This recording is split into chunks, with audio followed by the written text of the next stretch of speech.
Yeah, that's so like when I take a bunch of medicine, I feel the same way too. I feel like I'm just in a cloud and my voice sounds like it's down a cavern. So this is like, COVID is like, I swear to you, you can feel it in your body. Really? Like I can feel it like pulsating through my body. This is what I felt like a week and a half ago. And it's finally back again. And it's like, I don't feel terrible. I really don't. I don't feel like I'm dying. I feel off. Yeah. And I feel like I've got a fever coming back. And then, and I know tomorrow then I'm going to have these freaking, like it's these aches running through my back. Yeah. It's coming. Oh, I am so sorry. Baloney. Yeah. No, it's baloney. But we had a friend die last week. Our age. Freaking 45 years old. Wife and 3 kids. Oldest, a freshman in high school, youngest 5th grade. Absolutely ridiculous. So yeah. Oh, you know what? Hold on. Hold the phone. How's my sound? Do I sound echoey, or do I want to put a microphone on? I want a mic, don't I? It's up to you. You sound okay. Do I? Yeah. I think it's probably like in your head. You might be echoing a little bit. Yeah. Let me grab my mic. Okay. Let me grab my mic. Hold on.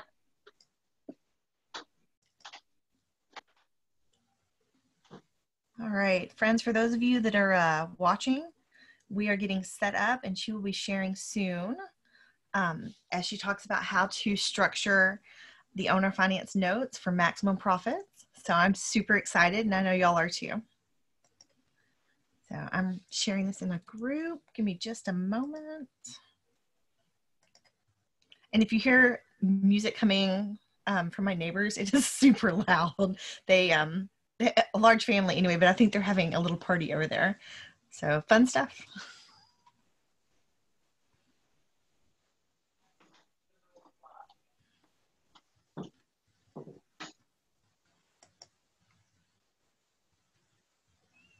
All right. I think this will be better.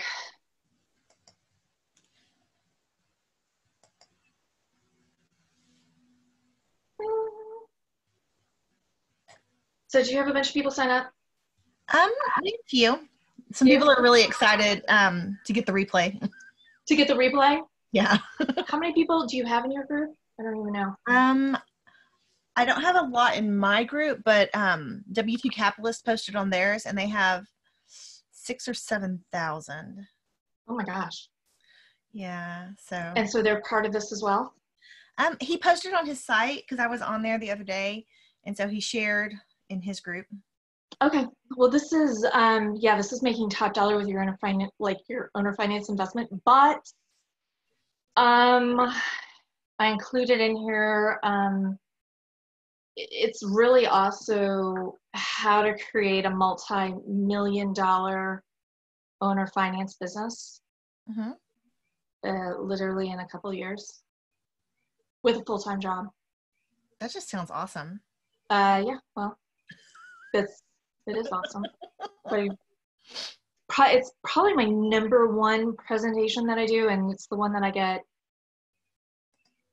emails and calls almost every day on this one. Really? Yeah. Cool. Yeah. I'm privileged then.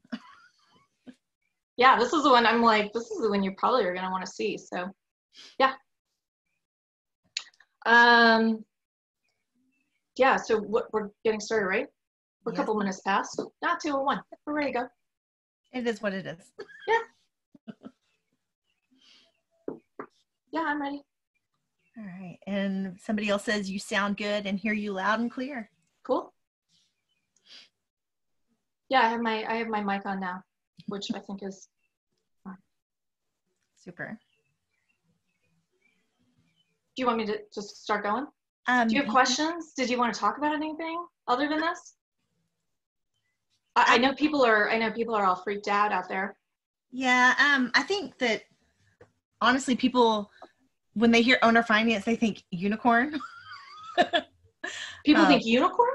Yeah, because like anytime someone hears owner finance, they think of like purchasing from an owner or doing some other manner of craziness that just doesn't really doesn't really exist. And so well, no. I mean, I've done hundreds over. I got into owner financing back in '08 when the market collapsed. mhm. I had, at that point, I became a full-time real estate investor in 2005. I had, when the market collapsed, I had 61 doors, all rented Section 8. And I was doing well. I was self-managing. I hated my life. I mean, seriously. Oh my God. Why would you Brains, self-manage?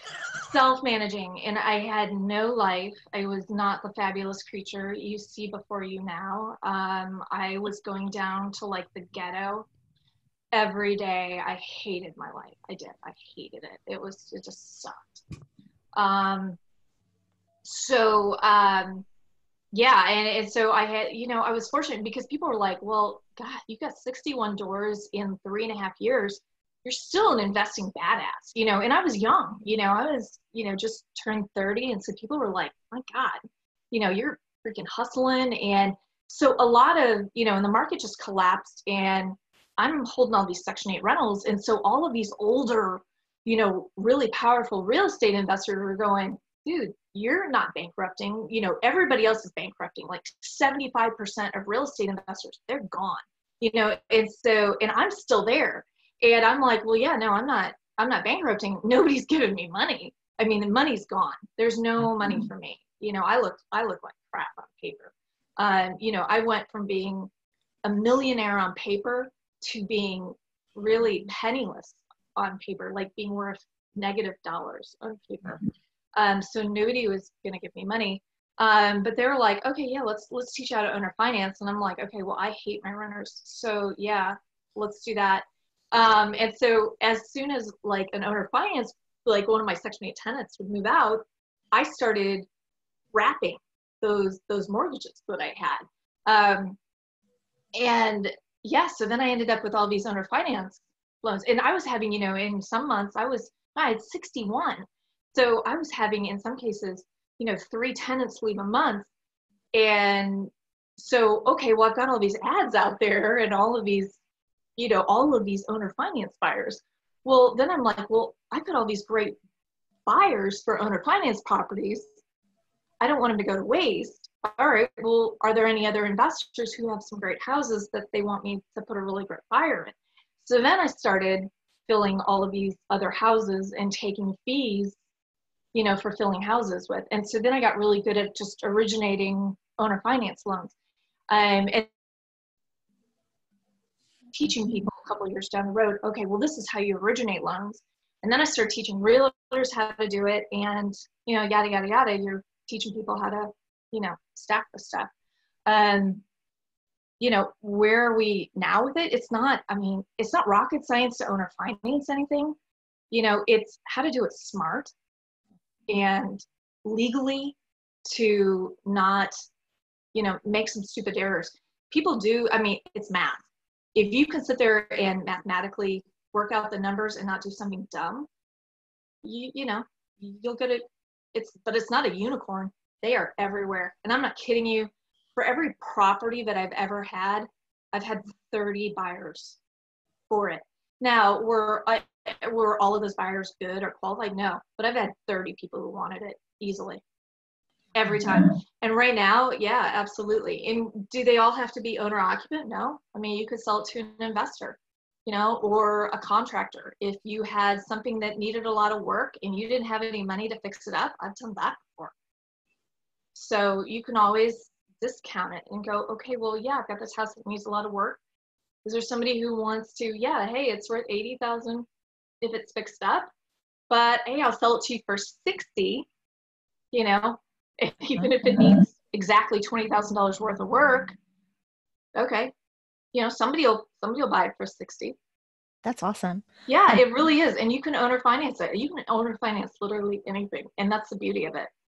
So a while ago, you said that you would wrap the loan. Can you kind of explain what that means? Sure. Wraparound mortgage, that is where you have underlying debt. So you can have a mortgage from anyone, Bank of America, Wells Fargo, Chase. you could have a private mortgage. So I can go and lend you money, right? I can go and give you a loan, and then you can go sell that property to somebody and go lend them money on it and not pay that loan off to me or not pay that loan off to Bank of America. That's called a wraparound mortgage. Why do we do that? Because mathematically, let's say that I lend you money at 5%, okay? And then you go and sell it for more money at 10%. That means you're making money, you're making 5% interest off the money that you borrowed from me, and then you're making 10% off the profit. So you can actually make profit off the money that you borrow. And that's why you do a wraparound. Now you can also do a second, right? You can also do a second if you want to, but that's why you don't do that. And you do something called a wraparound mortgage, because you're capturing and you're actually making profit off of what you borrow. That is just awesome. I'm so excited. Does that make sense? Yeah. So that's why we do a wraparound mortgage. That's what it's called. So just so you make profit. Okay. So what is owner financing? Just what we're talking about. So, so when you have a buyer and instead of having to go to a bank, right? So how many of these buyers are out there? Why is this so important today?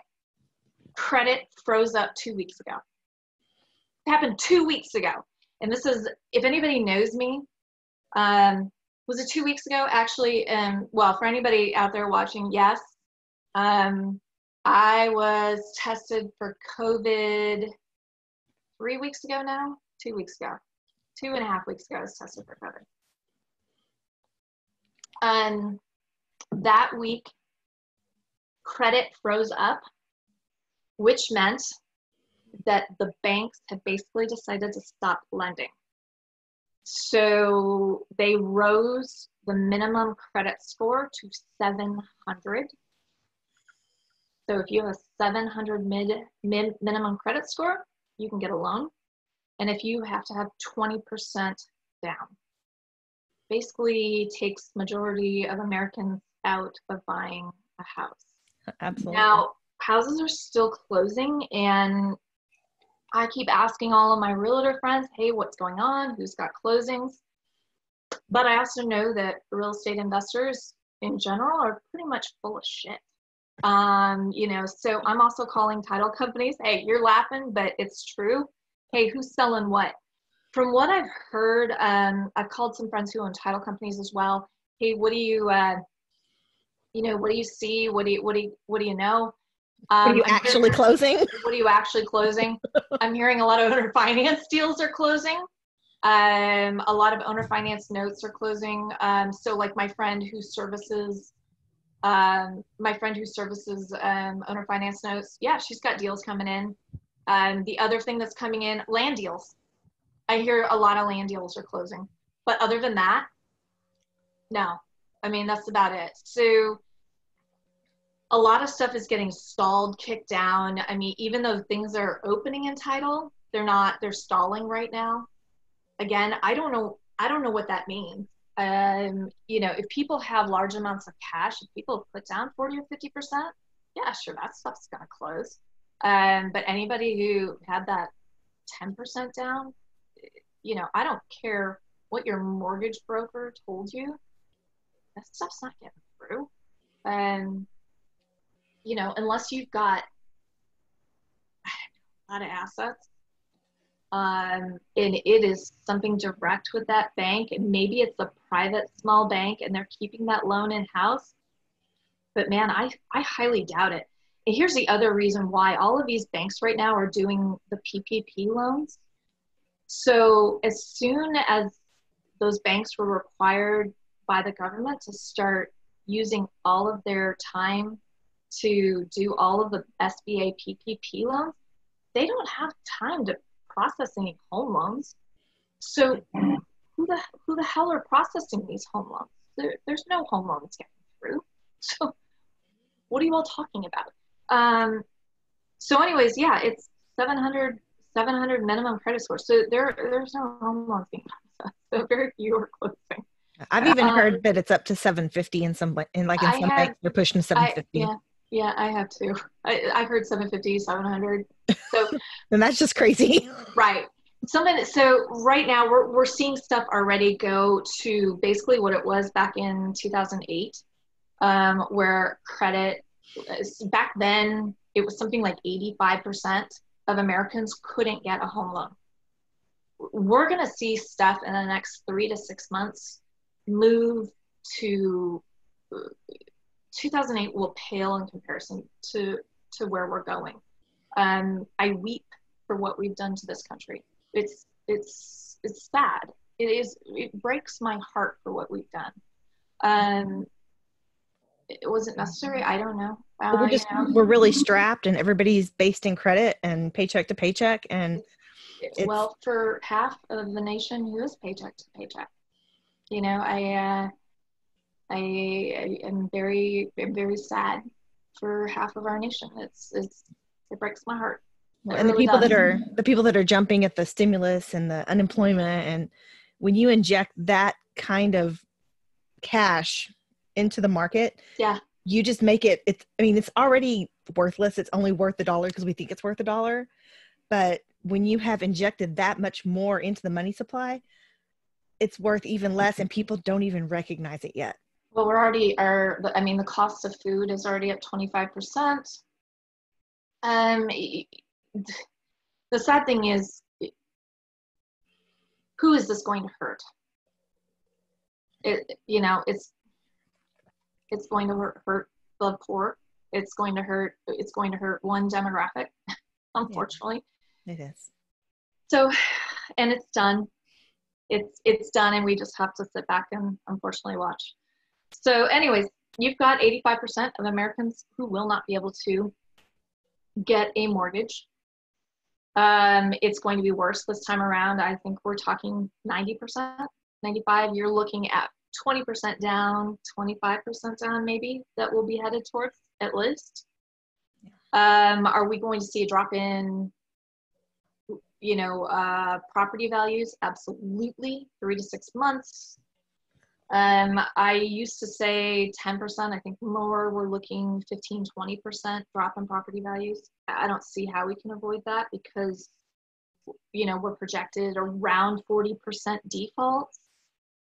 40% defaults, and that kind of foreclosure rate, I don't see how we could avoid, if we're flooding the market with foreclosures again, I don't know how we couldn't have a decrease in value. Well, there's no other way to clear the market than to drop prices. Right. So all of this says we're going to owner finance, and this is something that you have to have in your tool belt. And 2008 was great for me. I mean, I'm not kidding you. Has it made me the successful investor that I am today? Absolutely. Absolutely. I am extremely thankful, to the mentor that I had who, he just said, hey, let me teach you how to do this, and, at that time he had a very bad person in his office who had he didn't realize it was going on, but all of a sudden he discovered he had all these, like a couple hundred vacant properties, that, and he let me owner finance all of those for him. So all of a sudden, I'm running around owner financing all these properties for him. So I got just a ton of great experience being able to owner finance all these things for him, and they were not really in great condition, but, here I am getting to run comps, price them out, decide, okay, what's the rental value? How do you price these things out? So is this completely legal? Yes. People are all worried about, oh my gosh, I'm wrapping this and I've got something called a due on sale clause. Get over it. Believe me, in the last decade, I've been involved in hundreds of these things, wraparound mortgages. How many have been called by a bank? None. I personally got a phone call from Bank of America on a loan that I wrapped, on a personal mortgage of mine that I wrapped.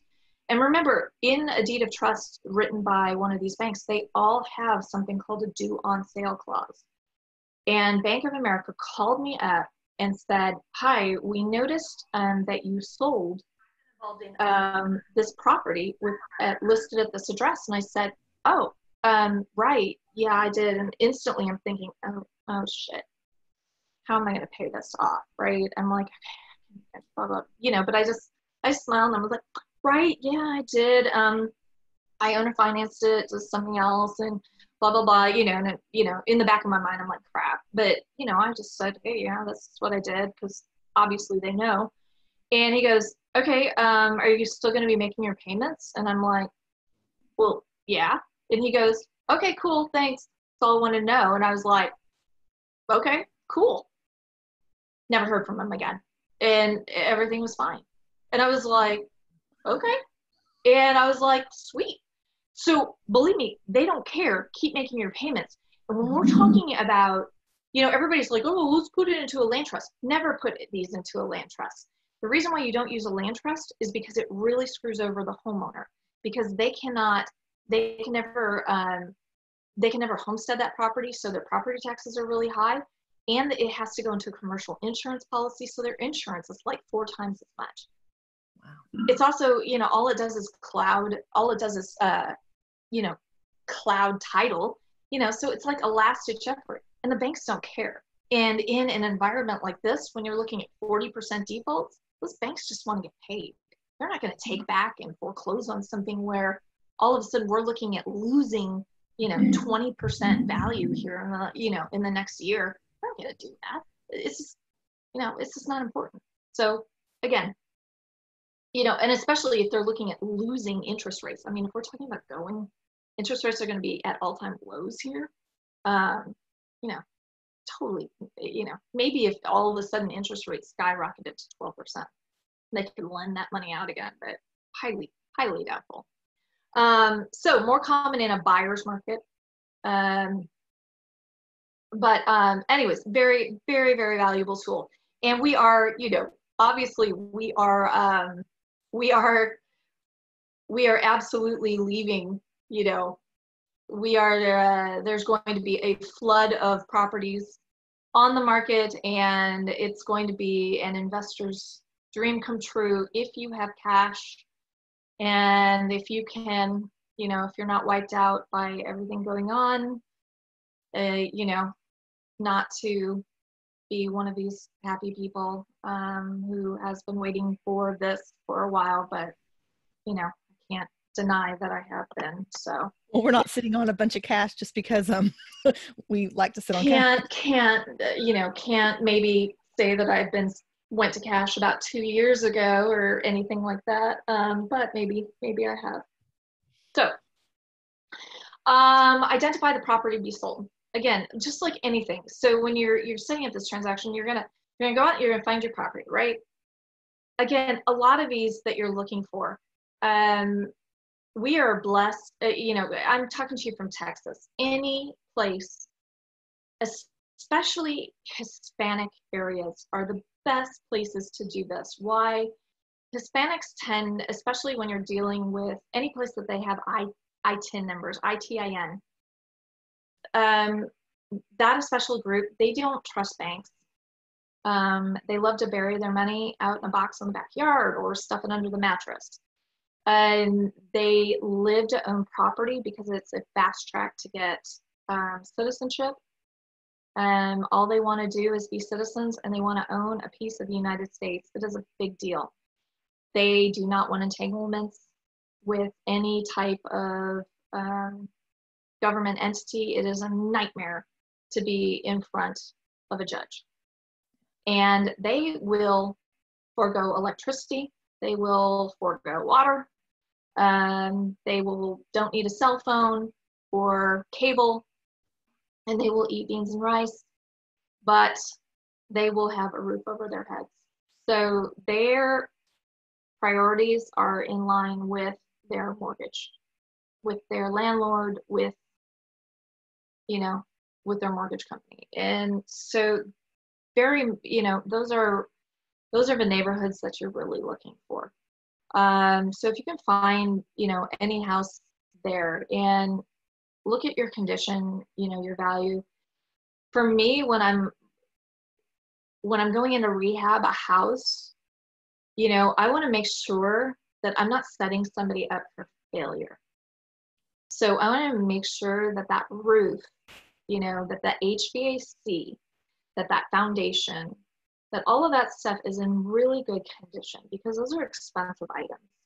And, you know, the flooring needs to be in good condition, and the walls need to be in good condition. You know, can the paint all be one color white? Yes, because people don't all have the same taste. You know, you can just have one, you know, basic wood floor, right? And it can just be a basic, everything can be a neutral color. People can come in and change a paint color, or 2 years down the road, they can put down a new tile or something like that. That's easy, and people can do that themselves, and they can change, you know, they can decide to put up wallpaper, or they can decide to put up different curtains or something like that, or a different paint. But that big important stuff like roof, foundation, HVAC, you need to make sure that that is in very good working condition. There are a lot of unscrupulous investors out there who sell owner finance, and their goal is to turn that property, kind of like those very unscrupulous car salesmen. And, you know, they sell these nasty cars, and they sell them to anybody, and they get a big down payment, and they have a low jack on that car, and then the person can't make those payments, and they go and repossess that car. And that car has been owned by like 20 people in like the last 3 years. And it's a very bad thing to do to somebody. So, you know, think about that as same way as a house. You know, you know, that's a full-time job. When I sell a house, I mean, the houses I've sold to people, I've sold them once, you know, and believe me, that's a really good business model. If you are just collecting money, you have a lot of time just to build a business on collecting payments. And all the investors who I know who do it right and set it up just to have reoccurring payments, like a bank, that have never, you know, do it like a bank. Build your business like a bank, like the house, because the house always wins. And so if you set it up like that, you're going to have a successful business. So model yourself after the banks, because those are the ones that have all the money. The banks never set up their business to repossess houses, and they never want to foreclose. They never want to take that property back. And so if you set up your business like that, you're going to always win. So just keep that in mind. I know that there's a lot, especially here in Texas, I can think of like 2 or 3, and they will, you know, you can go buy their system, but make sure when you're doing it that, you know, take that with a grain of salt, and remember that those guys aren't doing as well as what they project. And I'm quite sure they're not, because, you know, how could they be? Because they're not running their business like a bank. Advertise. Facebook Marketplace, I'm going to tell you right now, is the #1 place. I can sell an owner finance deal in a matter of hours on Facebook Marketplace. But yard signs. Neighbors will sell a house, you know, especially in a Hispanic neighborhood, because they like to live really close to their family and friends. And they'll be driving, like their mom or their aunt or somebody lives around the corner, and they're going to be like over for a barbecue, and they'll be like, oh my God, look, there's a house for sale right here. Can I own it? Right? And all you have to do, as messy as possible, you just write owner will finance, you know, owner will finance, bad credit, okay. Put how many bedrooms and put your number on it. The key though is have really bad handwriting, make it legible. But people are always like, well, why do you always say bad handwriting? Because they think bad handwriting means that you're not very savvy and that you will be able to be talked to and dealt with better. Because if you're not very business savvy, you're probably somebody that can maybe not take advantage of them. I don't know. I always get a lot more calls. Like I'll get 30 calls off a hand. Like if I just sloppily write a sign really fast, I'll get probably 30 times more phone calls on that sign than if I write this like beautiful sign or have a professional sign in the front yard. I don't know why, but that's just the way it is. You can also do flat fee listings. You know, I have, you know, I just have like an internet sign that, you know, like I'll go just the flat fee listing people or whatever. I do that sometimes too. There's also some agents around that will do owner finance. Like if they usually charge like 3%, you know, and if you're getting 10% down for your owner finance transaction, not a big deal. You're going to negotiate the terms and prepare a contract. Contract's super easy. 1 to 4 family that you get off track for free. It's a PDF that you download. Just Google 1 to 4 family. Email me if you need it. I'll send you the link to get it off the TREC website, TREC. If you're in a state other than Texas, just Google your state 1 to 4 family contract. All of this stuff is for free. You'll also need the addendum for seller financing. So just do seller financing. It's really not very difficult. And when I say negotiate terms, you're going to negotiate stuff like how long the financing lasts, what the interest rate is, you know, which would equal what your monthly payment is and stuff like that. We'll go through that in a second. There's a question too. Somebody Sure. asked, what is the best way to get a home to sell with little cash? I'm assuming maybe that's cash down. What do you mean? To get a house to sell with little cash? Yeah, I'm not do you mind maybe adding a little bit to that so I can understand what you're wanting to know? All right. She's gonna add a little bit. Yeah, she's we'll have to wait for her to come through with it. Oh, how to acquire your first home to sell. How to acquire your first home to sell? Yeah. So I guess she's saying, so you don't have a whole bunch of cash, so how would you acquire the first home to do the owner finance with? I'll go through some ways in just a little bit. Why don't you hold off on that question for a little bit? Hold off on that question till the end and see if I cover that one. Oh, wait. Okay. And then you're gonna hire professionals. Always hire professionals because they will keep you out of trouble. Okay. The professionals you're gonna need. First one is an RMLO. In Texas, I always say Texas Pride. They're super easy. And by the way, send me an email if you want introductions to any of these people. But you can always Google them. RMLO, which is a residential mortgage loan originator. Okay? RMLO. These are the people. You're going to send your contract to them. Okay? And then they're going to contact your borrower. And they're going to underwrite your borrower, which means they're going to collect all of the documents from them. They're going to collect like the tax returns. They're going to collect the bank statements. They're going to make them fill out the application. They're going to collect all of that and do all of that for them. They are going to charge your borrower money for that. You don't pay for that. The borrower pays for that. Yeah. Then you're going to have an attorney. The borrower pays the attorney. You don't pay them. Okay? Then there's a title company. If you're smart enough, you're going to have title insurance, right? Because if down the road you decide to sell your note, you have to have title insurance on this note in order to sell it. Now, at that time, if you didn't have your borrower pay for title insurance at the time of closing right now, you have to pay for it.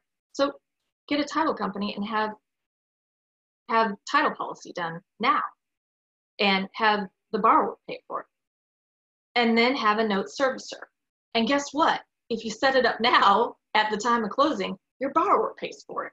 You know, so all of this your borrower pays for. There is absolutely zero reason to go, oh, well, I want to save my borrower money.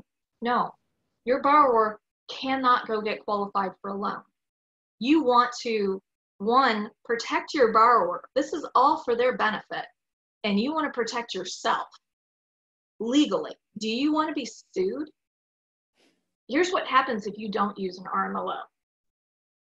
If your borrower all of a sudden decides to stop paying you and you go and foreclose on them and decided to save them money in this thing, decide to save them their $1,000, $1,500 or whatever it is, and they go in front of a judge, the judge can decide that you're a bad person and completely unwind the transaction and make you pay back every dollar of interest and all of their down payment. So send them to the RMLO and make them pay the RMLO for all of that work done. Believe me, it's not that expensive, and the borrower should pay them. If they don't have money to do this, they should not be buying a house. This is the way it is. And sorry, times are tough. I get it. Times are tough, and everybody wants to own a home. But, you know, not everybody gets to own a home, and maybe they need to wait a year. And, you know, don't be so desperate. You know, make sure that you wait for the right borrower and the right buyer. Okay, so avoiding legal trouble. Number one, use professionals. I know I'm beating a dead horse here, but the amount of people who avoid this step is staggering. Use professionals, make your borrower pay for it. Buyer pays fees. Again, the amount of people who are like, oh, I'm going to pay for this. Don't. Why? The buyer pays for all of it. Transfer of ownership. This is important. There is no reason not to transfer it. There is no contract for deed in Texas. I don't know why people think that if you don't record a warranty deed in Texas, that for some reason you just can go foreclose on them if they decide to stop paying you. You can't. If you don't record a warranty deed in Texas, it's still a legal sale. It is. You don't have to actually record a warranty deed to make it a legal mortgage. It's just no contract for deed. So I'm not really sure how that all works, but you have got to record your deeds. And it really, if you decide that you want to sell your note, believe me, it raises red flags with note buyers if you don't record all of your deeds in a timely fashion. So make sure and record all of your warranty deeds and deeds of trust. And it's weird, and I see it all the time, and I know why. It just makes you look a little shady if you don't record your warranty deeds and deeds of trust. And we'd already talked about the due on sale clause and land trust. So, and just remember that due on sale clause, we're going into a time right now, banks are not going to call this. And I know this from personal experience. All right, sources of underlying financing. So our friend, I'm sorry, ma'am, I forgot your name. What was her name? Wanda. Wanda. These are sources of underlying financing, and you don't have any money. And, you know, this is a big thing. You know, how do you get your first property? So I got to be honest. You know, when you're getting starting in real estate investing, you need one of two things: money, and you need experience. You got to have one or the other. So if you don't have either of those, you're going to have to get a partner. So start looking for a partner.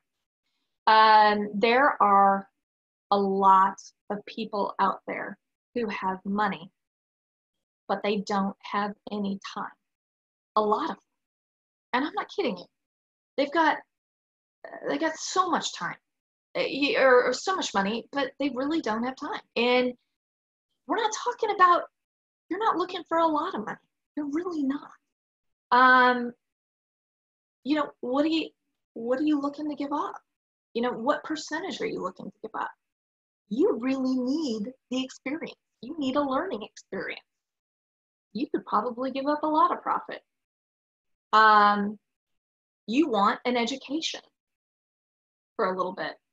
Do you want cash flow? You know, do you want, again, I don't know what your goal is, but you need to make it probably worth somebody's while and go, hey, I need to learn. I need to learn. I'll do all the legwork. I want to go find properties. I want to do this, but I don't have any money. I've got all the time. I don't have any money. I need to make something. But you know, I need to learn this and learn and figure out what I'm doing. So that's one. I mean, if you've got time, no experience, and no money, you've got to go find a partner. Conventional loans is probably the easiest way. That's how I started. I had cash to get started, and then I also I got conventional loans. Basically, it started being called the Burr method in later years. What it was called in 2005 to 2008 was refi cash outs. It was even more beautiful pre-mortgage meltdown in 2008. Back then, I was able to, day one, I bought the house. I rehabbed it day 1 to 14. Day 13, I had my appraiser over at it, and I could bring my own appraiser who worked for me. And day 14, I had a check in hand from my mortgage broker. And by the way, I could have basically unlimited amounts of mortgages on my personal credit back then. And I did that up until the mortgage crash, basically July of 2008, which is why I couldn't ever get another mortgage for like years. I looked absolutely deplorable on my personal credit. It was awful. So friends and family, that would be a great place for you to start as well. If you've got anybody who, pooling money to start. Another great way would be wholesaling. Wholesaling is going to be a little tricky right now, just because nobody kind of knows which way is up. And people still really aren't going out. Some stuff is moving, but, we're not even fully open yet. Nobody's really going out buying stuff. Some cities, some guys are rehabbing, some guys are working, but, again, exterior remodels are going on, but you can't even remodel in certain neighborhoods. You can't without having code called on you. So that's a tough one, on even if you can wholesale effectively right now. So friends and family, yes. IRA investors are a great source of underlying financing for wraparound money, because you can easily wrap. That's where I love to get wraparound money, because you can negotiate any terms you want, and you can say, okay, yeah, I'd love to do 30-year, and you can do a 5-year balloon if you want, or a 10-year balloon. A lot of times IRA investors will want 9%, or 8%. I've got 7% money, but again, I've been doing this 15 years full time. But so if you're interested, you can go to, I go to Quest IRA meetings a lot. They do a lot of those Tuesdays if you're in Houston.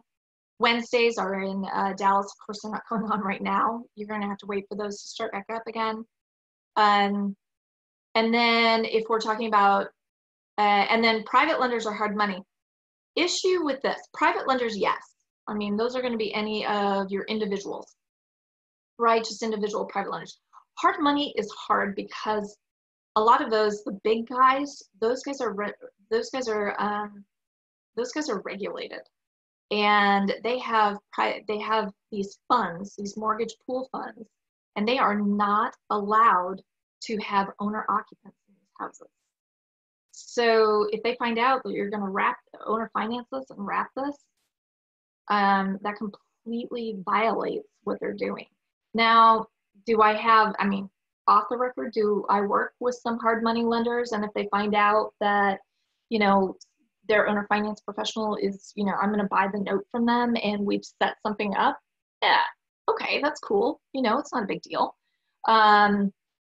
But that's just a couple of the hard money lenders, and they'll call me up and go, hey, we got an issue, he can't sell the note, or he can't sell the house. Hey, can you basically underwrite this owner finance borrower and buy this note in 6 months from him, and then we'll approve this deal. And I'll go, okay, yeah, let's check this out. but I qualify it and I say, hey, if this borrower doesn't make his payments on time, I can't buy this thing, and so everybody knows what it is going through. But anyway, so those are sources of underlying financing. Again, cheapest and easiest money, of course, pre-COVID was, conventional loans. But friends and family, good place to start. If you've got somebody who's, got a line of credit, lines of credit are another good thing. You've got a way to do a HELOC on your house. So if you've got some equity in your house, or going to a small bank and going, yes, I'd like to get a business line of credit. On a caveat, which I don't know how many people out there have applied for their economic disaster money. I don't know. Angel, have you? We did, like at the end of March, and we still haven't seen anything. Oh, you did at the end of March? Okay, so did you get your grant? We did the is it the EIDL, EDIL? EIDL, yeah. We did that one, and we got a number, and we haven't heard or seen anything. So I got in, whatever day it was, I was in 13 minutes after they opened. Mm-hmm. And I already got my grant. Oh, wow.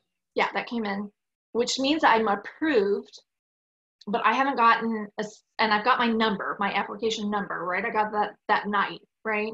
Yeah. And I know I'm approved, but I haven't gotten one email.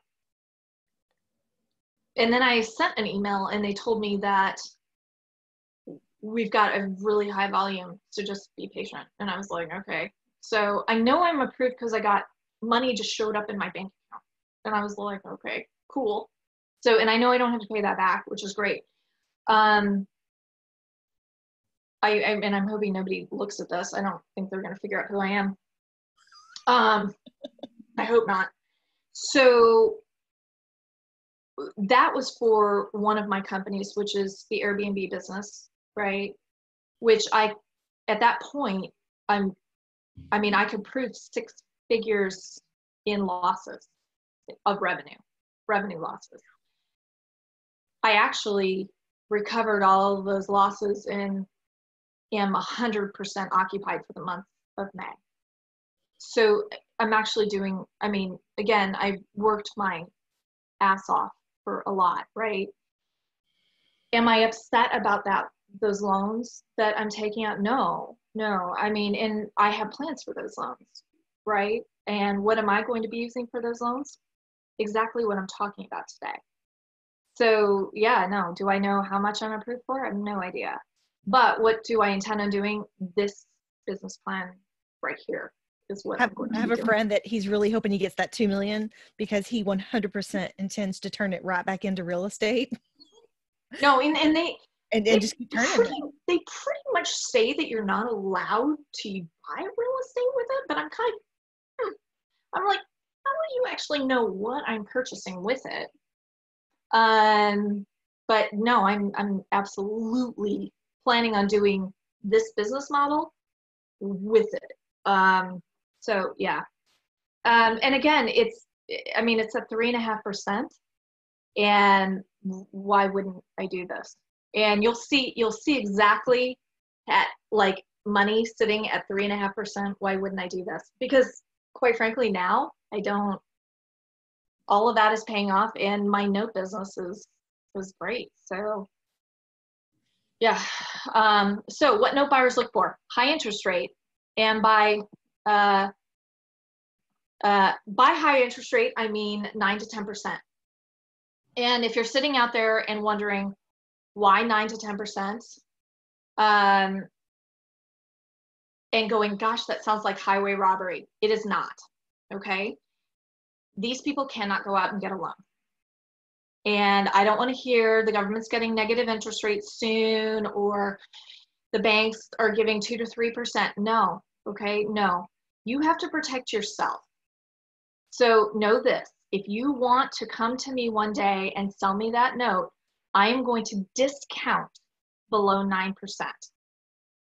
Okay, so I will take money off of your sale below 9%. So you have got to protect yourself. So remember that. High interest rate, 9 to 10%.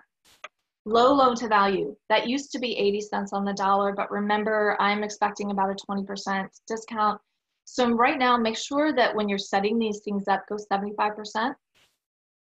I'm hoping people understand what low loan to value is. Loan to value is when you have your asset, that's your house, right? So you got your house, and your house is worth $100,000. But I don't buy houses. I buy pieces of paper, okay?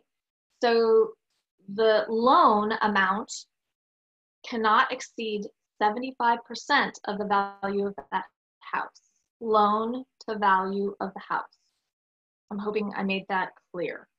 Loan to the value of the house. So the value of the house is worth 100. Loan value cannot exceed 75%. So if that house is worth 100, the max value of that piece of paper, 75%. Okay? Good down payment, minimum 10% down, minimum. If you can get 20% down, run with it all day. I don't care what it looks like, run with it.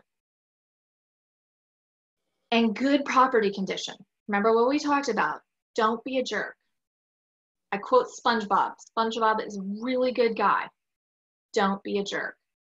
Good roof, good HVAC, clean sanitary conditions, okay? There's no reason to sell somebody that's something, sex. And then seasoning. I'm not gonna buy something that's brand new, especially now today. I almost did, I almost got into that a couple of years back. I was gonna buy stuff at the table. And then what I realized were that a couple of the investors, even though I thought they were good and honest, they started putting people in it with pulses. They just go out and find anybody and stick them in there. And so I really think that it encourages bad behavior to buy at the table. And so it's 6 to 12 months. So yeah, if seasoning needs to be 6 to 12 months, 6 months minimum, 12 months if you want my best price. Now, people always want to know, what are the prices for notes? Typically, I'm still paying it. I try to shoot for 90% of unpaid principal balance. That's about 15% higher than anybody else out there buying notes. And I suspect, especially with COVID hitting, that people are actually paying a hell of a lot less right now.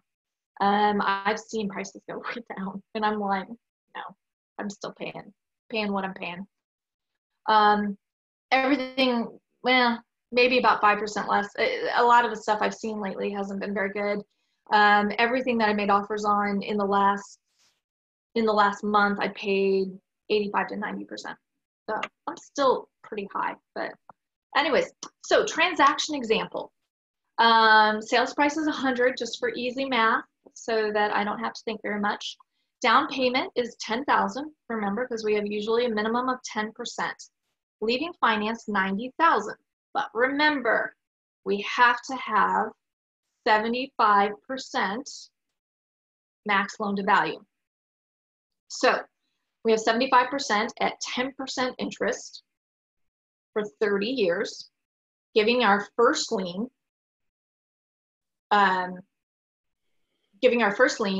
a principal and interest. So that's what that PI stands for there, principal and interest.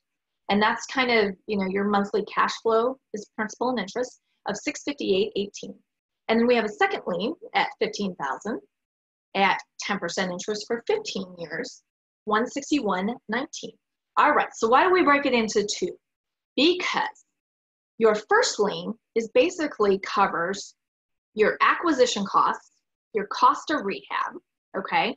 And so we sell that first lien, okay, and that pays for your acquisition and your rehab and gets rid of all your debt, right? Whatever it costs you to buy all of that, right? To buy all of that, and it gets rid of all your debt on that property. And your second lien is basically your profit, right? Your profit, and that's what you get for your kind of your cash flow. But don't forget, you also had your down payment, right? That's cash, and that's cash that you just get to keep. So that's kind of nice. So when you sell your note, right, and you got two pieces. So your sales price is based on note value, not on your ARV. So remember that. So you're going to sell your note at 90% of the unpaid principal value based on, this is kind of, hold on, my little people can't read that, based on a max loan to value of 75%. So there's a first and second lien. So you got 75,000 at 10% for 30 years, 15,000 at that. So you're going to sell your first lien for 67,500, and you're going to pay off all your underlying debt. Hoping everybody's following me on that. Okay? I don't know if we can see this. So you're going to sell your first lien, 67,000, pay off all that underlying debt. And then you're going to keep your second lien for $161.19 per month for cash flow.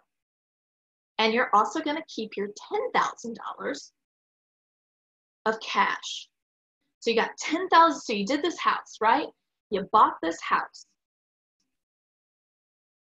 You bought it. We're going to say you spent $67,500. And that was the cost of buying it and fixing it up. We're just putting it in a bubble. We're making it sound good. Okay? You bought it, you fixed it up, you sold it. You got $10,000 in cash. All the while you're making $161.19 per month, plus, $658.18 over there too. You've now sold it, and you've sold your first lien. You now have no debt on this property, and you're still left with $10,000 in cash, and now you're making $161.19 per month in perpetuity for 15 years. Hoping if that's sinking in for everybody. So how does the second lien part work? What do you mean? Well, I guess I'm stuck in conventional lending. So I'm thinking, well, how are you doing it? You can't have two anymore. Why can't you have two liens? Well, you can have 3 liens. You can have 4 liens if you wanted. Wow, because I know, like, when we bought our house in Lubbock, it was before. Why can't you have 2 liens? What? You can't at a bank, can you? Yes, sure you can. So you could finance the 20% that you have to put down? Sure, of course you can. I thought you can go get a second lien on your house right now. It's called a HELOC. Go get a HELOC. Okay. Actually, Wells Fargo just put out yesterday that they stopped doing HELOCs. But technically, yes, you can go get a second lien on your house right now. Huh. That kind of changes up my thoughts on things then, because I assumed that you just couldn't do it. Sure. The only difference, first lien, second lien, senior lien, junior lien. Okay. That's all it is. Wow. It's senior lien, junior lien. There's really no difference here. Legality. So the one legal caveat to this, you want to make sure that you write into your first lien that second lien holder has first right of refusal to cure default or to purchase first lien in case of default. You just have that written in there. Huh. Does that make sense? Yeah, I would have thought it would have been the other way around, but it makes sense. Yeah, Wanda's like, can you repeat that, please? The legal part, Wanda? Does Wanda want the legal part? Yes, she wants the legal part. So you want to have written into the first lien that second lien holder has first right of refusal to cure default on first lien. So that means that, like, let's say that, so you're selling, right? So when you create this first and second lien, right? So you're creating this. And by the way, you're not doing jack, right? You're not doing jack shit. Your attorney is doing this for you. You're just giving your attorney direction on how to do this when you're setting this up. Okay? And by the way, send them this PowerPoint. They'll figure it out. All right? Send them this and go, okay, yeah, I want this, but with these numbers. They'll know they're smart people. They'll figure out what you want done. Or just give them my phone number and they'll be like, okay, yeah, this will work. And just say, yeah, first right of refusal So when you sell off that first lien, all of a sudden, oh my God, yeah, what if this borrower, and you've still got the same borrower, right? And all of a sudden they're paying you on the second, but they stop paying on that first for whatever reason. And likelihood is if they stopped paying on the first, they're not paying on the second either. But stranger things have happened, right? Where all of a sudden they're like, oh, well, we'll keep paying on the second, but we stop paying on the first. Stranger things have happened, right? And that does happen sometimes. But, if that happens and you don't know about that, you still have the first right of refusal to go in and make that first current, right? And then you can foreclose on them and take control back of the property. And that's what you want, is just to keep control of that property if you have to. Again, put a good borrower in there. I have in my original 2008 batch, all of those borrowers, like I still have those borrowers. They haven't gone anywhere. So don't think that, oh my gosh, they recycle every couple of years. No, they still live in those houses, and they don't move. And those people will probably own those houses the rest of their lives. So, and they might even pass those houses down to their kids. And I hope so. That'd be great. So again, yeah, just put into it first right of refusal. Does everybody get this? Because now I got the gold. Like, everything's going off for the next slide. You ready? I hope this is good. All right. So building your own finance business. So start conservative. Goal of 8 transactions. And this is 2020. I know we're kind of halfway through, and I know we got COVID going on. So this might be a little aggressive. And I put 2020 because when I first did this one, it was for a January presentation. So, whatever. So 8 houses with ARVs of $100,000. I'm talking about $800,000 total. At the end of the year, you've made $80,000 in cash, and you've created an income of $1289.52 per month. Okay, that's $161.19. Because let's be honest, $161. I mean, come on, that's going to cover my Starbucks for the month, right? But then when you're talking about $1289.52 per month, okay, well, now we're talking about some money, and so in 2020, with only 8 houses, you'll make $80,000 in cash. And I don't know how many people are watching right now who have a salary of $80,000 a year. It may be a lot, it may not be a lot. But I have a feeling that, that kind of money starts to sound pretty good, because at $1289.52, your reoccurring salary is $15,474. Then when you actually start doing some really good math, because you do that 4 years in a row, after 4 years, you're making $62,000 a year for doing nothing. 62. And that's your salary, is $62,000 a year. And by the way, that's all on seconds. That's not even first. And then if you start actually using some of that cash that you've been building up, right? Because, that's $62,000, but, 4 years, and that's just doing 8 houses. I mean, obviously, if you've got $62,000 a year, I'm hoping you kind of left your day job, your 9 to 5 day job, if you're making $62,000 a year. Because I have a feeling that might be a higher salary, since, what is it? The average 2 income family makes $24,000 a year, right? I think it's 24,000, 42,000, something like that. So $62,000 a year sounds pretty damn good to a lot of people. 80,000 times 4, that's 320, plus $62,000 per year. You start talking about a lot of money. And each of those years adds up. You can start to actually hold on to some of the first liens as well. And all of that snowballs, and so now you're not having to sell off, even your first liens. And when you're when you're talking about your first liens, those are $658 per month. So you can really, really increase your monthly salary. So what I love to tell people is, yeah, you know, for me, yes, am I going to be increasing my portfolio this year? Yes, I am. But I have more money than time. So I buy notes is what I like to do.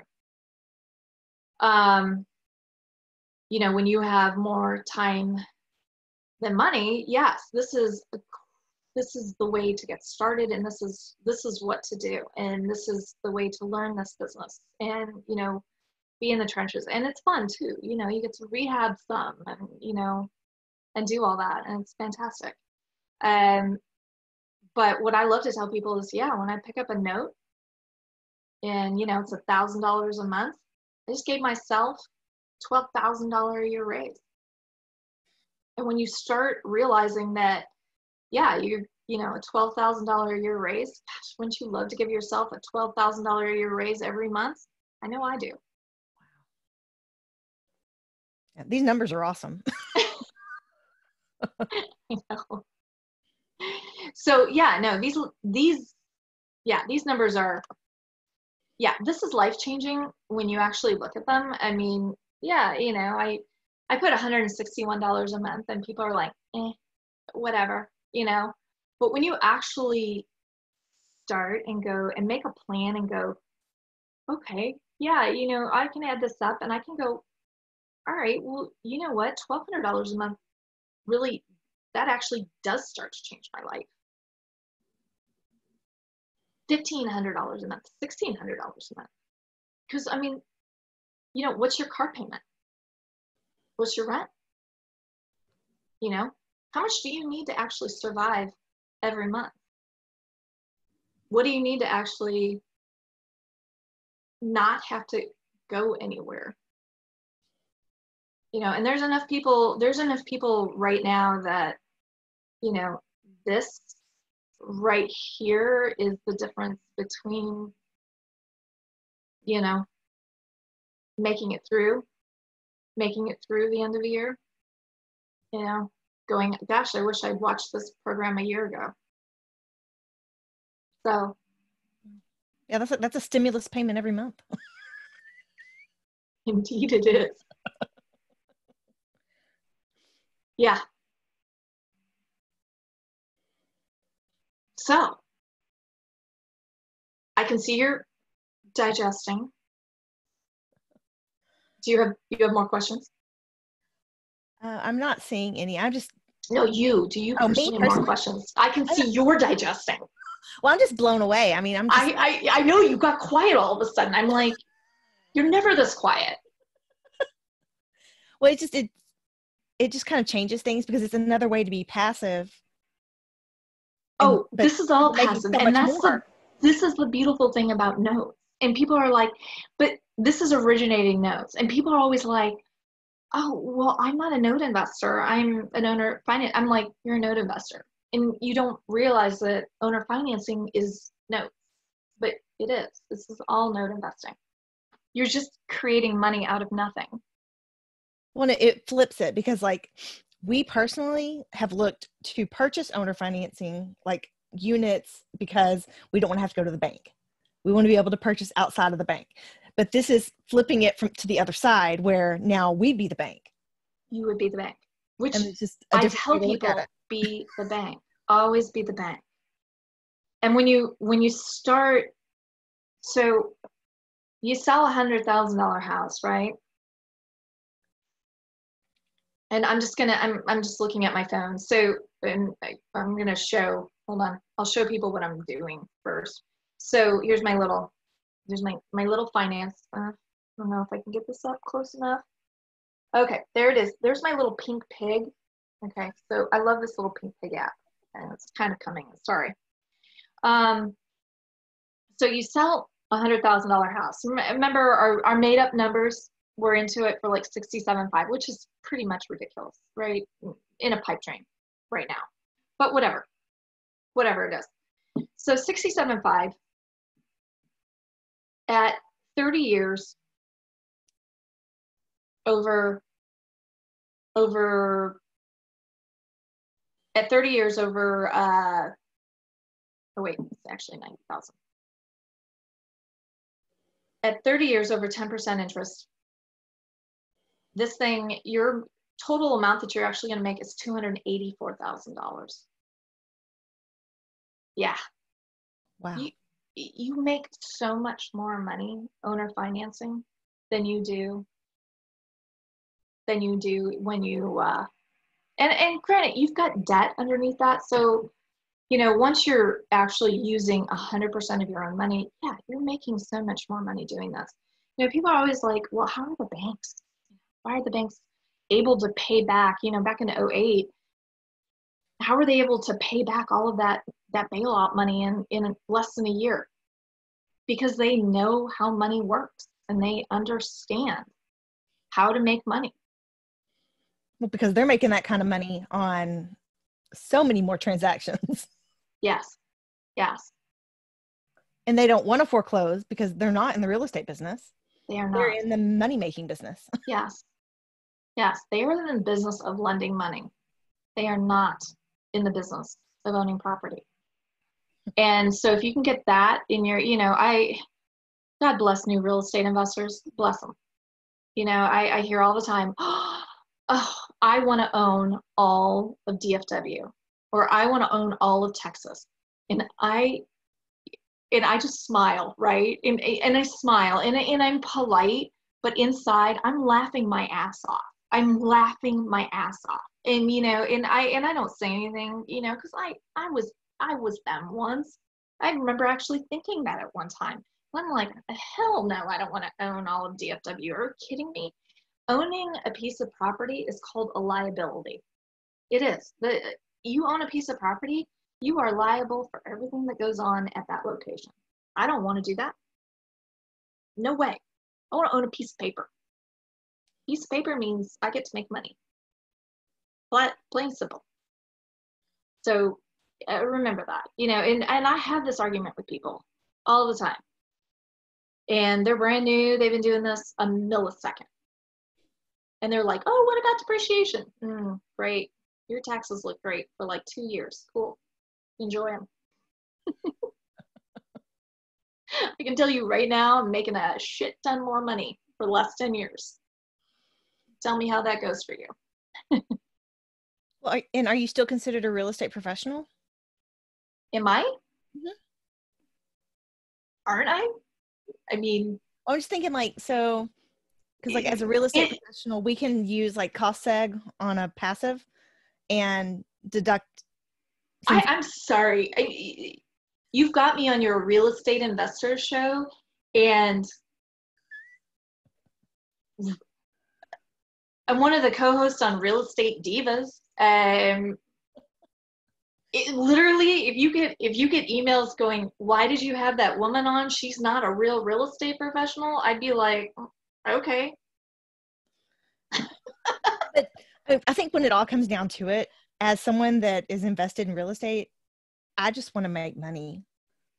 And I think it all boils down to that for most people. I mean, yes, I want to make people happy. I want to provide them with, you know, a solid home, a good community to live in. This is, remember, this is me you're talking to. That was my response. You're like, oh, well, I just want to make the world a better place. I'm like, who the fuck are you talking about?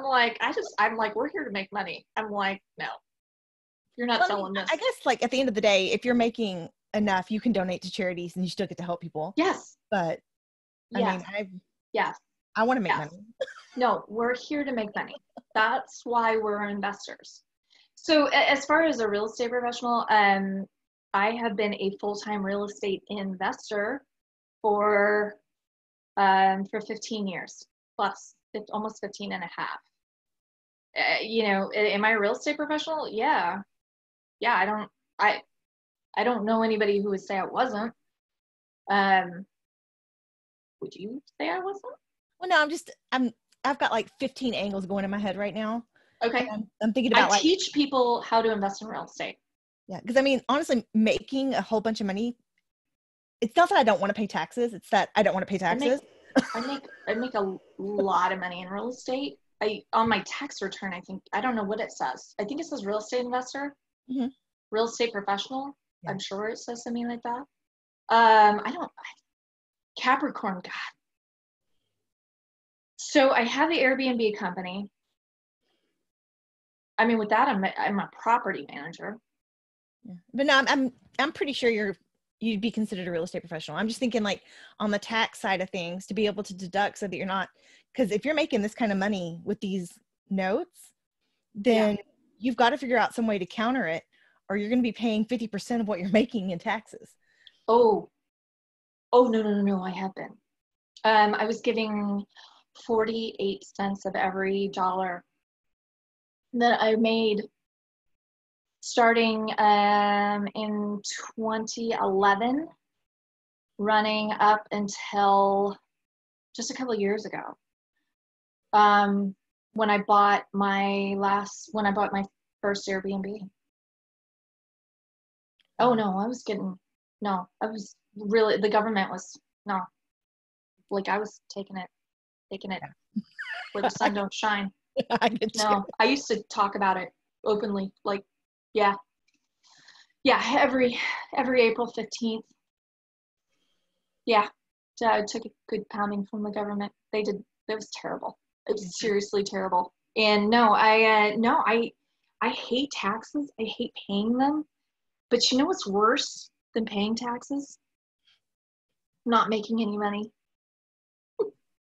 Yeah, no, I hear you. I just, in the back of my mind, I'm always like, how do I keep everything I'm making? How do I keep everything I'm making? And I actually have a really good account. well, And that's she does. Actually, she does. She sheltered a bunch of it. But I still, yeah, it was like 48 cents of every dollar. well, that's painful. It's painful. It really is. But if you're you're in a tax bracket, you're in a tax bracket. And but you know what? It wasn't, not every dollar is taxed there, which is nice. Mm-hmm. So you're in, certain dollars are taxed there. And she was able to hide, bad word, shelter, right? We were able to shelter. And she was able to shelter a lot of those dollars and put them, not enough of them, but That's one of the things that we really enjoy about passively investing in syndications, because of like with the cost segregation, we get to deduct so much, and yeah, it's really nice. yeah, But yeah. it's not as, I mean, it's passive, but it doesn't make like what this does, and this is passive too. So I'm kind of looking at both sides of it and thinking, So oh. yeah. So here's the thing with us. This makes money passively, but this makes. So I get what you're saying. It's kind of like, yeah, it's a catch-22. It's, yeah, you're paying taxes, but guess what? You're making money. So do you want to make money, or do you not want to make money? Oh, no, I absolutely hear you, because I mean, like, yeah, you have to pay taxes, but you got to make all that money, and you have Right. the money to pay the taxes. You don't want to have to pay the taxes, but I mean, you theoretically have the money, so it still And sucks. you're enjoying the stuff. You Yeah. are enjoying the stuff that the money brings. So it's kind of like, yeah. No, but you do need a really good accountant to help you shelter a lot of it, and shelter as much as you possibly can. She did tell me, at one point, once I hit 2017, she goes, you gotta go. And she was like, you gotta go buy some property. So, and that's why I got into Airbnbs. I just couldn't bring myself to go do Section 8 rentals again. I was like, I don't want that anymore. So I went and I went into Airbnbs, which I gotta tell you, I do love my Airbnbs. They're freaking phenomenal. Cool. Yeah, no, I mean, because they bring in 3 times regular rent. Yeah, because you rent them like it's per night. I mean, it's pretty cool. I mean, they are pretty cool. So, it's a whole and different model. yeah, And, you know, and I get to make them swanky and, you know, and they're just different, you know, they're pretty awesome. So yeah, but I hope you like my whole little thing that I created. Oh, no, this is, And I hope it helps. I hope this helps people because people are going to need a lot of help coming forward. And this is going to, if people can find seed money, people will need seed money. So if people can come up with seed money, even a little bit, this will help them. well, I mean, even if it's a $50,000 home and you have a friend that has rentals that can help you get a make ready for 5 or 6,000, then you can turn that $50,000 home, and Right. you don't have to have that much to put down. Correct. No, correct. Correct. So yeah, no, it's literally it's the this right here is the way people can build long-term wealth and get out of, you know, everybody's talking about, oh, I want to be a real estate investor and I want to spend more time with my kids and stuff like that. I would love to tell you that I'm, you know, the epitome of the best mom. You know, I have a 14-year-old and a 16-year-old. My 14-year-old's going to be, oh my gosh, in a month he'll be 15. And my boys they're totally awesome. But I am a workaholic, and I'd love to tell you that, yeah, that I'm an awesome mom and I make dinner every night. No, I do not. Not even now. Not even with COVID, I don't. COVID going on, I don't. So I'm constantly working. I'm constantly doing something. So, you know, it's an addiction. And you're either going to be great at this or, you know, you can always find something to do. So, and it's just constantly looking, constantly pivoting. And right now, people getting started in this, oh my gosh, you know, and kudos to them, you know, just keep working for the next thing. Yeah, well, I just, this is just really awesome to me. I mean, like, because we've pivoted, we've got a lot of irons in the fire right now. We've still got our passive stuff, but we've also got an app that we're in build with. I'm just looking at other things that we can do to make money. And I'm rolling out, which we just started. So do you know Ryan Harper? You know him, right? Maybe. He used to be with Propelio. He was the producer over there. Okay. For the Propelio Academy. Okay. For all the shows over there. Yeah, maybe. Do you know the Propelio Academy? I do. Okay. So so he was the guy who produced all of those shows on there. So he wanted to produce me in a note mentoring group. So yeah, we're rolling that out this month. Ooh. And just a very elite private note mentoring group. So I'm starting that, and then I am in the middle of writing a book, which is, you know, slow going. Well, interested and interested. Interested and interested. Yeah, well, it's it's, you know, the note mentoring group is, yes, because you know, while you know, this one is, it's going to be a lot of this and holding people's hand. It's like private access to me and go straight for, okay, this is what you do and this is who you bring it to. And I like the idea that you talked about, you know, getting the professionals up front, because the professionals are your CYA.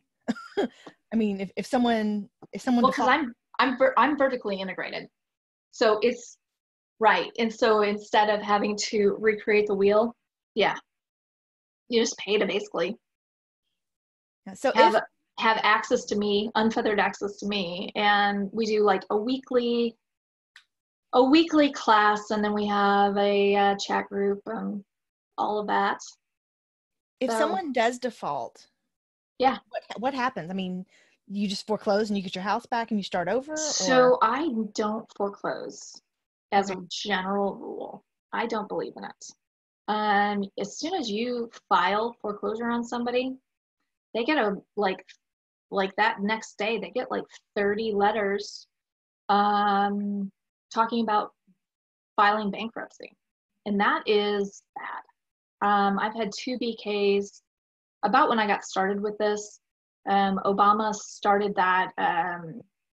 It was that tax credit refund thing. So I put bad borrowers into houses to get, it was tax credit refund. This is like '08 Oh, wow. back then, right? So I did 6 or 8 of them, and 2 of them paid off, and the rest did not. And so, it's fine. Live and learn, right? And so out of those, I think I did 6. 2 of them worked the way they should have. 2 of them just walked away, and 2 of them filed bankruptcy on me. One of the bankruptcies took 9 months to get her out of the house because she filed bankruptcy twice. It was a nightmare. And so now what I do is something called cash for keys, and I am extremely, knock on wood, I'm extremely good at what I do.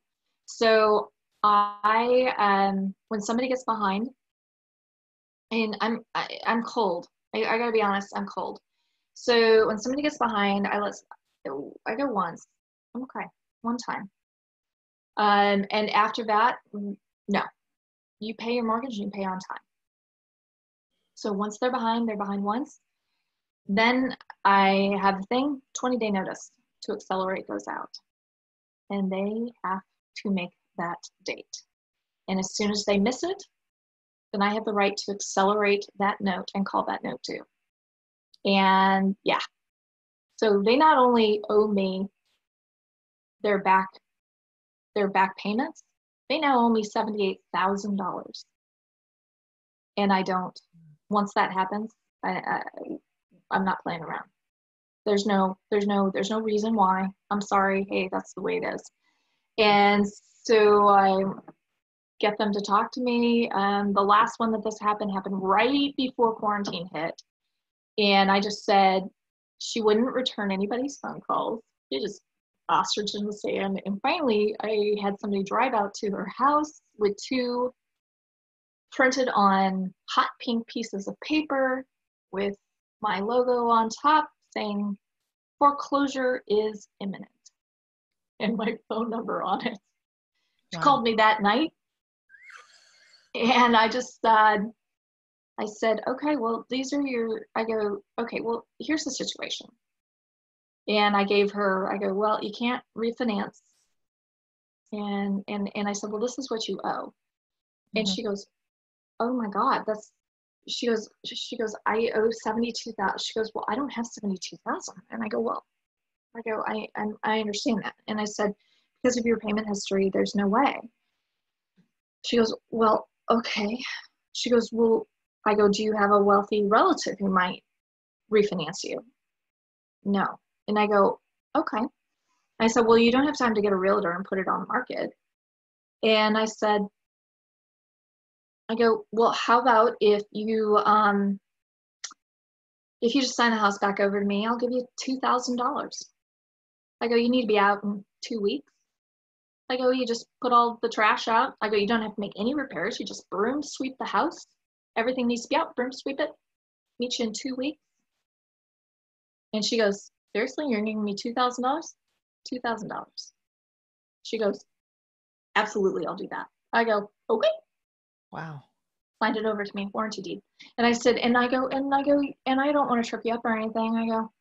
I go, we'll do a simple warranty deed. It won't even say foreclosure or anything. I go, it'll be like you sold it to me. Wow.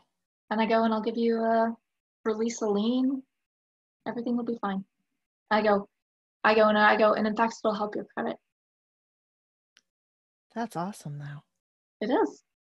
Wow. There's a question. Somebody said, do you put these terms, or it's from Rebecca, do you put these terms into all of your notes? Which, I'm sorry, I thought we were just babbling. What terms are those? I'm assuming that she's talking about like the 20-day acceleration, or you've got 20 days in the acceleration and those items. That's just by Texas. Well, that's just by law. So I don't actually know what's written into that note. Why you get a professional? That's why you get a professional. Yeah. All of that's, I mean, that's just written into whatever that attorney puts into it by Texas state law. Good question though. So do you have to get, is there a specific kind of attorney that you're looking for? No. But one that hopefully hasn't been disbarred by the state of Texas or whatever state you're living in. One that's good. Yeah.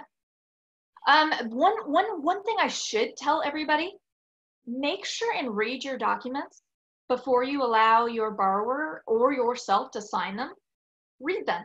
Make sure that everybody's name is signed correctly. Make sure that there's no typos. Make sure that the address is correct.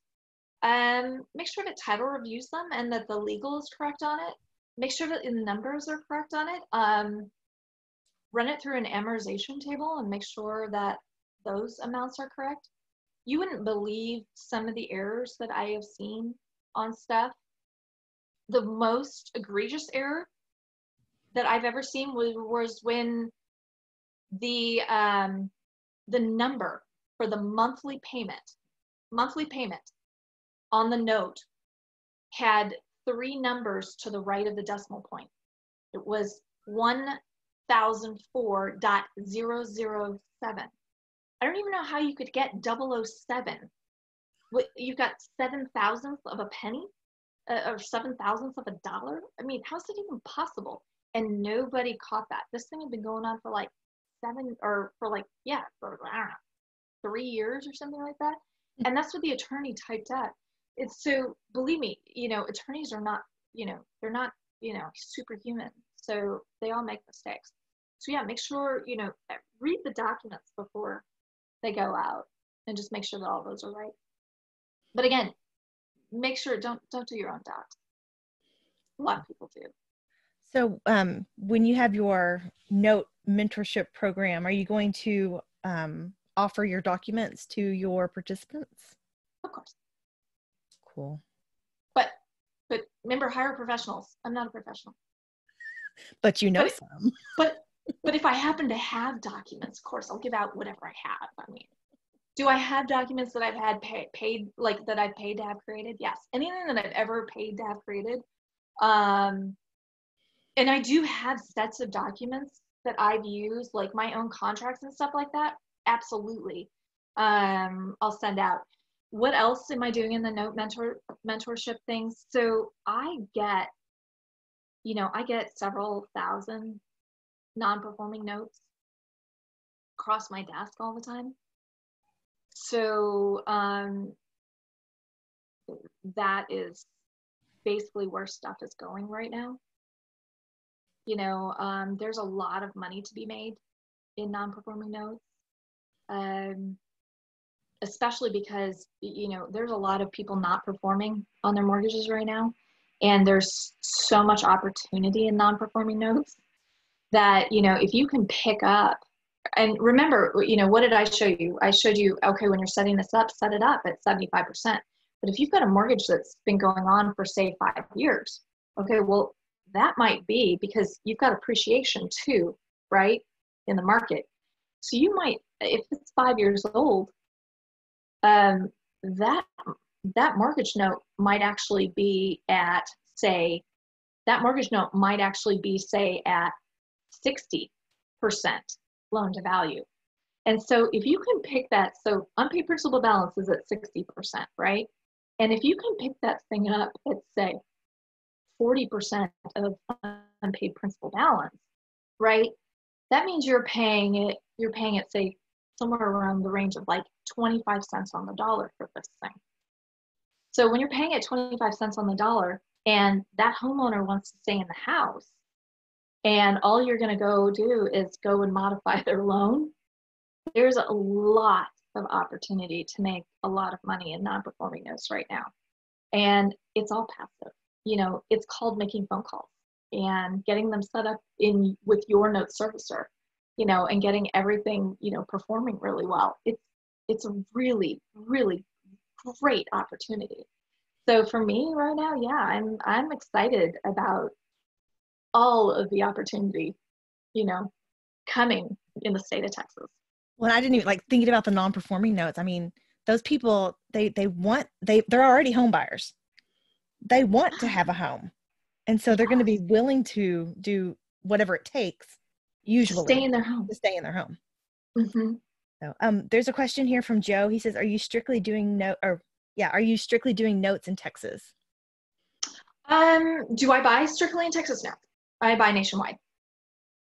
Yeah, and in my own personal portfolio, yeah, I like Texas. I've got somebody on the ground right now in Tulsa.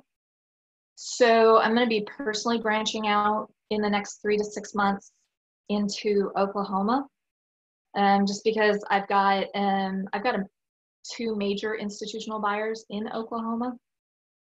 I've also got a student, and I've just been, a student who is in Wichita, Kansas. So I'm looking a lot into like Missouri. And then I grew up in Chicago, and so I'm kind of really looking up that kind of Midwest corridor. So again, I don't want, I really am disgusted with people who are celebrating right now, just because I know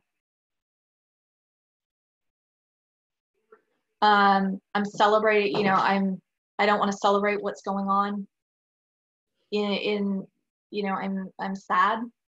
I'm sad with what we've done to the nation right now.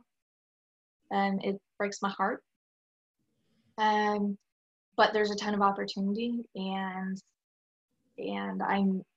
for me personally, yeah, I'm going to do very well, and for a select group of people, yeah, I'm going to take them with me, and I'm going to be building up a small little army of investors that I have on the ground in certain areas, in the Midwest.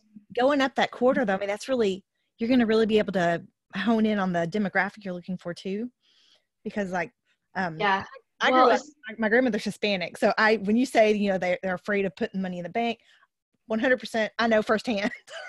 And they have a lot of money, like they have a lot of cash. It's insane. People are, I didn't believe it when I got into owner financing back in 2008. I was like, how much money is actually here? I have, and I'm not. You'll pay cash for that brand new car. I have been sitting at a table and watched people walk in with $20,000 in cash, and it's legitimately earned. And I mean, absolutely dumbfounded. I've seen it multiple times, and I'm like, okay. And I used to think there's no way, right? There's just no way. They have been working and saving and saving and saving, and multiple, and it's like, how do they do it? How are they able to work this hard and save this much money this quickly? Rice and beans. You know what? They work really hard, and some of them work 2 and 3 jobs, and they have some great months, and they save it. So yeah, no, if you're looking for a great borrower demographic, that's who I look. I look for strong Hispanic neighborhoods. That's where I like to borrow. That's where I like to buy into. So, and Texas is strong. Texas is a great place to do it. So, and if you're looking into it, but again, yeah, you're not going to hear me celebrate where it is, but there are going to be a lot of people hurting. But if you are smart and you're scrappy right now, there is a lot of money. There's a hell of a lot more money to be made in a down economy than there is in an up. And if you know where to look and you research, and owner financing, especially in the real estate market, owner financing is going to be where it's at for the next probably, I'm going to say probably 18 to 24 months. Ignore these fools that say we're going to bounce back. We're not bouncing back. I'm expecting something to look more like a Nike swoosh. Um, No, I agree. it's going to be more of a slow recovery. Yeah. People are talking about a W. I don't know about that. Well, I don't even. it's gonna depend on if we get a second or third wave. I would agree with that. I don't even. I'm waiting to see what happens in June. I don't know. I'm waiting to see. I'm waiting to see if we even get better this summer. I'm waiting to see if, because we're open now. I don't know if people are around the nation who are watching us right now, or if we're just central to Texas. But Texas just opened up. I went out to dinner Monday night. My hairdresser just asked me if I could come in on a specific date, and I was like, heck yeah.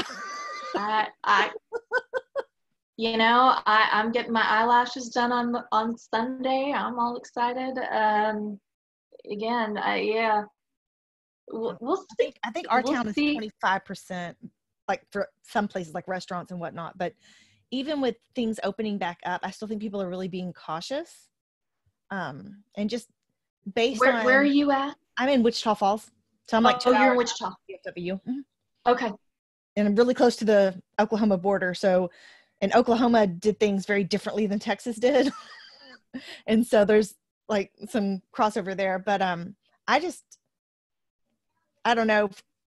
The economist inside of me is just like, oh, recovery, when? And I don't know. I'm thinking, I mean, this is there's nothing we can even compare to. And it took no away. I mean, so but make no mistake, we're at war against a virus, and it's an invisible enemy, but we're at war. So I don't know. I don't know where, how we get out of it. Kudos to the government trying to spend our way out of it. And again, that's another debate for another day. What it's gonna throw some money at it. What it's gonna do to our economy down the road. But yeah, no, we still have no idea. But no, I'm expecting soup, soup lines, bread lines. That's what I'm expecting. I'm expecting Great Depression. Something that looks like that. I think that we'll probably mass homelessness. I think we're going to see more like domestic spending, like, but within our borders. Because I know, like, I just contacted a friend of mine that they have a farm, and I was like, how much is it to buy into y'all's produce for the summer? Because they do the CSA, where every week you get a box of produce. And I was like, I'll pay you tomorrow. But I don't want to go to Sam's. I don't want to go to the store because I'm still a little freaked out. And so I'd rather buy locally, know who I'm buying it from, and just go and pick that up every week. And so I think there's going to be a movement to people purchasing local or within the state or within the country. I think that that's probably going to be a very real movement. I don't know how long, because people have short memories. And as soon as things start to pick back up, they're going to forget. But I don't know. I feel like there's going to be a movement to that, purchase local and purchase like within the US. Maybe. I hope. Maybe. Maybe. We're in the city, so we don't really have that luxury. And I wouldn't even know how to go purchase from wherever you said. I don't know. Don't they just grow that at the Kroger? Because I just go to Kroger. I just figure it grows in whatever those bins are there. That's not where that comes from? No? Okay. All right. I mean, I guess that's one of the benefits of being in, like, we're in a town, but it's a small town. And so, like, I know people that raise their own cattle, and it's, grass fed out in the field. And so we can buy our meat from them. And I can call my friend that has the farm and we can purchase into her produce program. So, I mean, I just thought it magically showed up. I don't know. Yeah, but it's I don't know what's going to happen. No, and that's the whole point. Nobody does. and we have nothing to compare it to. But the nice thing is, yeah, 50% have no money, but 50% do. So again, have some cash, keep your cash on hand. I can tell you who will have money, and that's going to be the people who bury it in the back, because they in the backyard, or keep it under the mattress, because they always do. They have been saving for that house. One issue is they are going to be a little tight, but I got to tell you, there's still, you know, there's going to be some things on sale. That means there's going to be some things on sale for everybody right now. So it's nice. Again, you know, I'm worried for a lot of people in this nation. So, and I'm trying, you know, I'm taking care of my housekeeper. Yeah. And, you know, hoping that others are taking care of who they can, and, you know, who they need to, you know, who they touch directly. Because remember, karma's a real thing. I'm not a religious person, but I am spiritual, and I do believe in karma. And I feel like too, I mean, this event, it's going to cause an even larger divide. Oh my God, yes. The rich are just going to get even richer. No, you know what? Yeah. And oh my God. And, you know, and I think you know that, you know, I'm French, right? So, oh yeah, no, I was born in France. Oh, nice. So yeah, well. That's why you look so pretty. Well, and we have, you know, we have, of course, the French are great because we completely killed off our aristocracy, right? We guillotined the entire aristocracy.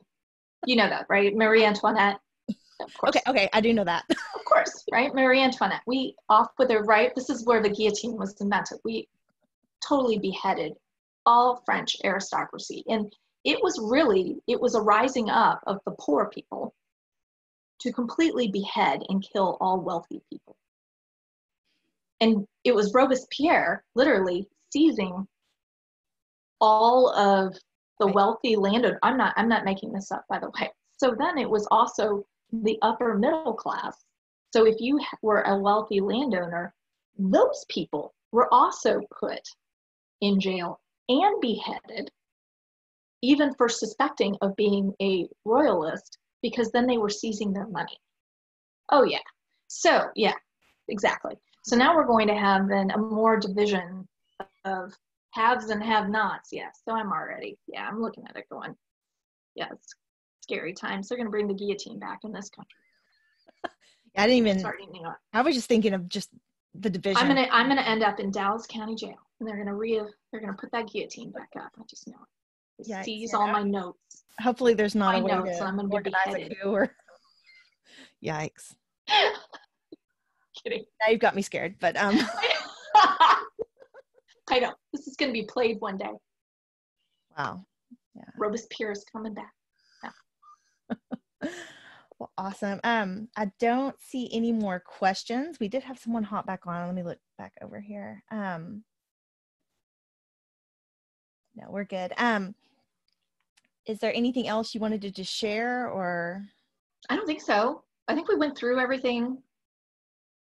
I can do my, there's my email. Anybody wants to get in touch with me. Nice. I'll type it down here too. So it's,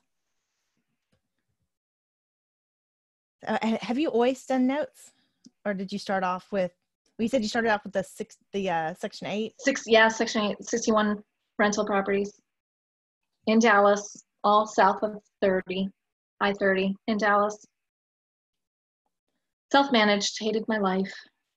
Yeah, that's, we decided when we first got in, there was no way we were self-managing. Yeah. You know, I'm a good property manager. I ended up getting out of it because I had one Section 8 tenant decide to go off her meds. And she wanted me to sign a piece of paper saying that she had paid all of her rent when she hadn't. And so I refused to sign it. And then she told me to stay right there while she was going in the house to get her gun so that she could, quote unquote, pop a cap in my bitch white ass. Oh no. Yes. Oh yes. Oh yes. Which I did not stand around for, as you can imagine. I hopped in my then F-150 pickup truck and took off and went to the Section 8 office. At that time, then she was calling my cell phone nonstop and leaving these crazy messages, crazy voicemails, and basically saying the same thing. And then I was shaking so badly and so freaked out when I got to Section 8, and I played them for director of Section 8, who I still, Shirley Sanders over there, who I still love, and I still get a Christmas card from every year. And so I sat down, and I'm basically almost crying, and I'm sitting here playing this for her, and she goes, well, she got her caseworker in there, and this woman ended up losing her voucher. And she goes, yeah, she goes, this isn't good. But after that, I was like, I can't do this anymore. When you don't like your clients anymore, it's time to do something new. And that's when it was like October of 2008. And I'm like, okay, I'm done. So that's when I learned how to owner finance. And that's when I actually didn't get out of bed for 3 or 4 days. Like I had PTSD. But yeah, it was terrible.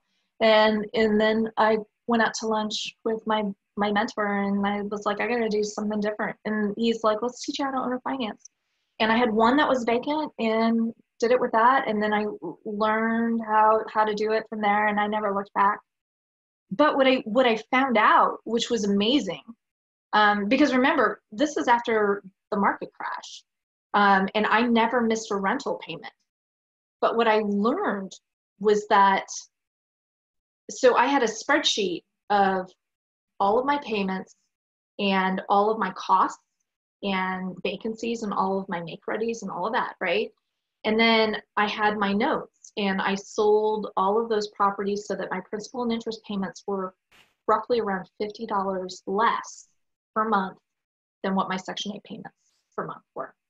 And what I learned was that I actually made more money profit-wise on notes than I did on rentals. So notes are more profitable. Wow. Even at $50 a month less than monthly rent. PITI. Wow. I know. Go figure. And I don't have to do anything. As soon as I had them all sold, all of mine were all sold, Section 8, I didn't have anything to do. I was like, oh my gosh, this is great. My world is wonderful. Yeah. That is really awesome. I mean, I'm really interested.